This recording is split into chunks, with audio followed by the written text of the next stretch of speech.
Hi there, Chris here, and today we have Sunday, and as promised, Sunday I'm going to answer your questions.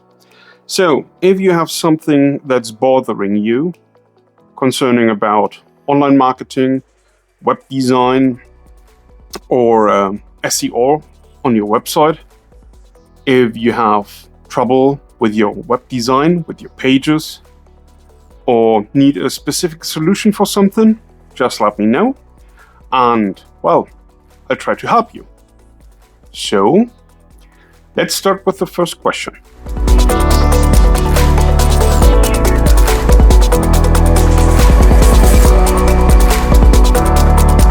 Michael wrote, hi there. I've been buying a subscription for a AI-generated text tool, and it helped me generate the content for my website. I created more than 13,000 articles, but now I wonder if these many articles are going to hurt my SEO ranking or not. Well, 13,000 articles, that's quite a number, and I would say, yes, it definitely will hurt your SEO ranking. The problem you have with SEO is it's not about the quantity, it's more about the quality. So an SEO article or an article helps your SEO out if people go to your website, read the article, and then think, yeah, that's exactly what I was looking for. And then, for example, they are following a link to a product on your website, or they follow a link to an affiliate link, maybe on Amazon or something like that, and they are going to buy. That's counted for Google as a successful search result. So the people came to your website, found what they wanted, and have been happy. That's what Google is measuring to give your website a specific SEO value. If you have 13,000 articles on your website, you face an interesting issue. What are these articles about? And what is their content about? Is their content really helpful, or is it just filler text, filler text, filler text, filler text, and no real information? So if people come to your website and they read just these filler text articles, or it's common blah blah blah and not really helpful, you might have high bounce rates, and that is usually a sign that there's a problem with your content.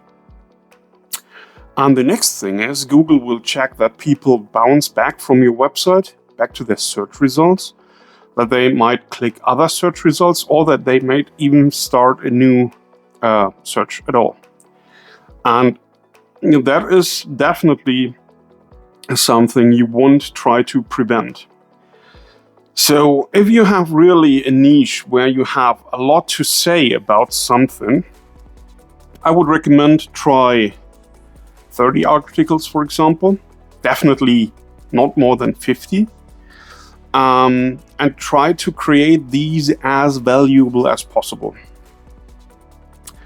What you can do if you want to work with AI-generated texts, I would recommend write down some important topics. First of all, that help your niche, where you think these are things my readers want to know more about. And now, when you have these topics, start creating subtopic lists, how you can deliver information on these topics.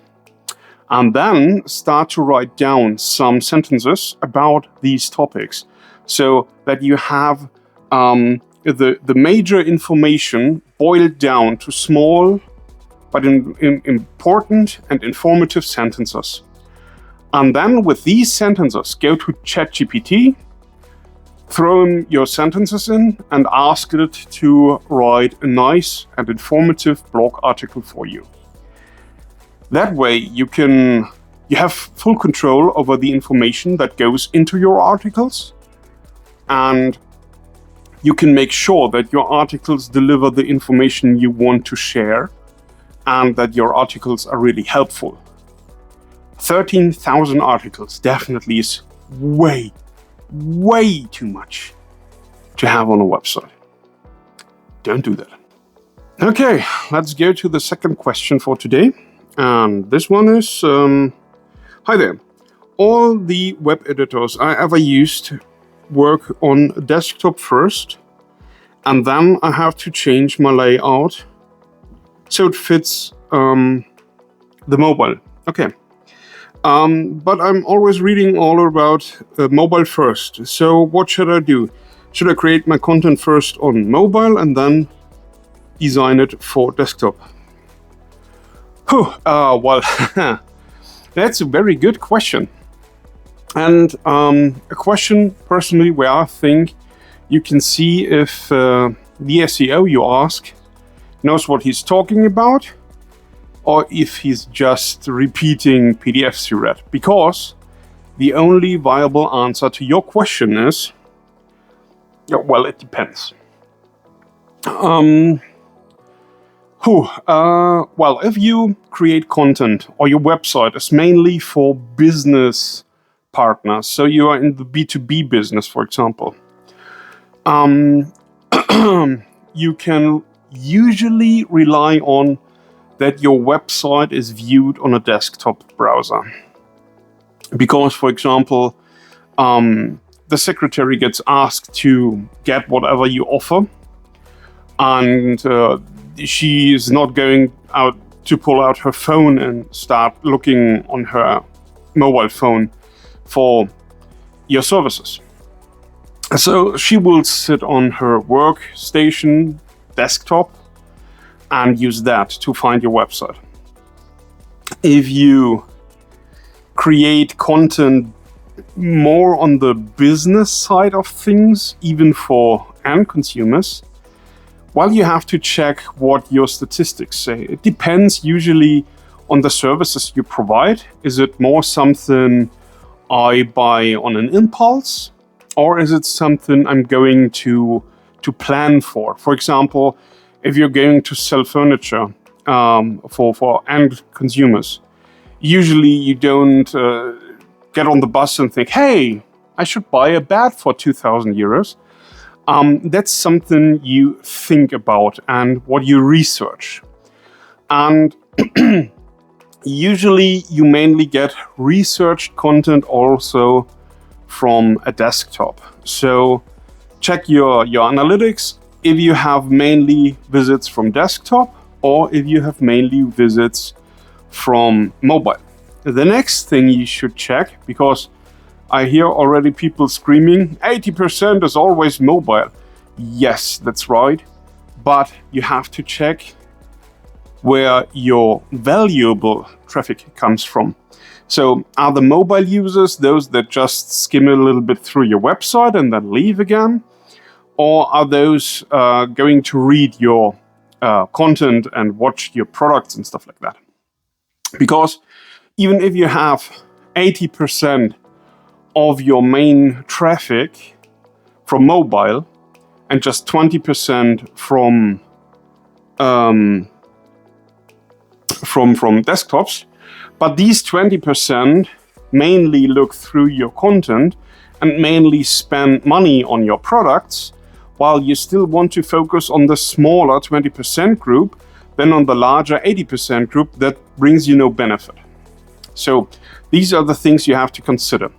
If you have mainly entertainment content, so articles to read, for example, information you consume on your way to work, for example, or if you're sitting in the train and have nothing else to do, then you can be sure that you're mainly serving on mobile, the content you create. So in that case, yes, you can concentrate on mobile, but you have to think about on mobile, you all have just in a row from top to down. So there's no real way to design things or to give your website a specific design touch. You know, the professional look, for example. It's very hard to produce on a mobile experience. So think about that always. You first of all want to set the tone of your website in the desktop view, and later then you can translate the information over to the mobile phone. So yeah, well, that's the answer I can give you. Sorry, it's not shorter, or yes, do that, or no, do this. That's not how things work. You usually have to check where comes your most valuable traffic from, and that's the design step you have to concentrate on. Everything else wouldn't be very helpful, and everyone who's giving you the information, no, mobile always first, well, be sure those have no idea what they are talking about. Okay, this was it for our first Sunday Ask Me Anything. I hope I picked 2 interesting topics for you, and there was something in it so you could learn from and transport the information to your own projects. If you want more of this, thumbs up would be nice. If you don't like it or have things you would like to change, you could give it a thumbs down. But then tell me please in the comments what you would like to change with this format. If you want to see more, don't forget to subscribe, hit the ring, and you will be notified next Sunday when the next video goes up. Happy creating!